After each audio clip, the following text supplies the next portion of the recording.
Hello. இன்றைக்கி வந்து நான் வந்து வீட்டிலேயே வந்து ஒரு சிம்பிளாக வந்து ஒரு பீஃப் வச்சு ஒரு சிம்பிளாக ஒரு ரைஸ் வந்து ஒரு ஃப்ளா மாதிரி இல்லாமல் வந்து ஒரு டிஃப்ரெண்ட்டாக நான் வந்து வீட்டில் செய்திருக்கேன். அதுக்கு தேவையான சாமான் வந்து 1 கிலோ பீஃப் எடுத்துருக்கிறேன். வந்து மற்றது வந்து இஞ்சி, பூண்டு, வெங்காயம்.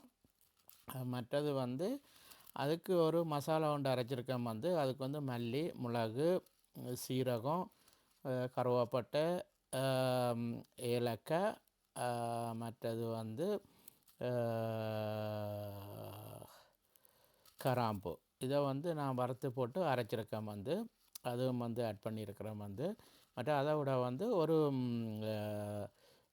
எலுமிச்சம்பழம் வந்து காஞ்ச எலுமிச்சம்பழம் வாங்க. வந்து அது கடையிலையும் விற்கும். வந்து அது ஒன்று ஆட் பண்ணியிருக்கேன். நான் வந்து தக்காளியோ எதுவுமே வந்து ஆட் பண்ணல. வந்து மற்றது வந்து உப்பு நான் சேர்க்கவே இல்லை. வந்து இதுக்கு பதிலாக வந்து நான் வந்து அதில் உங்களை வீடியோவில் காட்டியிருப்பேன். வந்து பீஃப் போலிங்கன்னு சொல்லி வந்து அதில் வந்து சொல்ட்டு இதுகள் எல்லாமே உங்களுக்கு இருக்கும். வந்து அதை ஆட் பண்ணியிருக்கிறேன். வந்து இதுதான் அந்த மசாலா, நான் காட்டுற மசாலா. வந்து இது நான் எல்லாம் சேர்த்து அரைச்சிருக்கேன். வந்து அதில் வந்து நீங்கள் ஒரு 4-5 மிளகாய், செத்து மிளகாய் சேர்த்துக்கோங்க. உங்களுக்கு எவ்வளோ உரைப்பு தேவைன்னு. நான் உரைப்பு கம்மியாக தான் சேர்த்துருக்கேன். வந்து இதான் வந்து நான் சொல்கிற அந்த எலுமிச்சம்பழம் வந்து காஞ்ச எலுமிச்சம்பழம். வந்து பிறகு வந்து நீங்கள் தண்ணி வந்து நான் வந்து சீரக சம்பா அரிசியில் வந்து நான் இன்றைக்கி செய்திருக்கிறேன். வந்து ஆனால் ரொம்ப நல்லா வந்துச்சு. வந்து ரொம்ப டேஸ்ட்டாக இருக்குது. வந்து அதே மாதிரி நீங்கள் வந்து தண்ணி வந்து நான் வந்து 2 சுண்டு போட்டினா அதே அளவுக்கு வந்து 3 சுண்டு தண்ணி விட்டினா.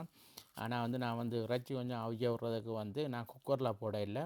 நான் இதில் நார்மலான இதில் செய்தபடியாக அதுவும் வந்து நான் கொஞ்சம் வந்து இறைச்சி அவிகிறக்கு 3 சுண்டு தண்ணி விட்டு அவிய விட்டதுக்கப்புறம் தண்ணியை பற்றானாடி நான் அப்புறம் ஒரு சுண்டு தண்ணி ஆட் பண்ணினேன்.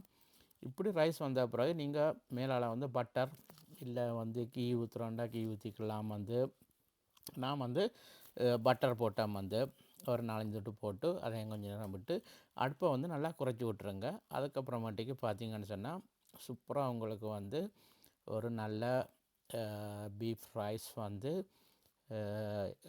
இதாக வந்துடும். இது காரம் இருக்காது. குழந்தை பிள்ளையிலேருந்து சின்னாக்கள்லேருந்து பெரியாக்கள் எல்லாருமே விரும்பி சாப்பிட்லாம்.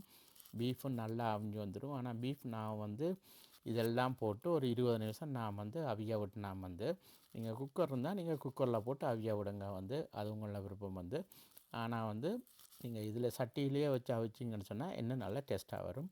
ட்ரை பண்ணி பாருங்கள். பார்த்துட்டு சப்ஸ்கிரைப் பண்ணுங்கள், லைக்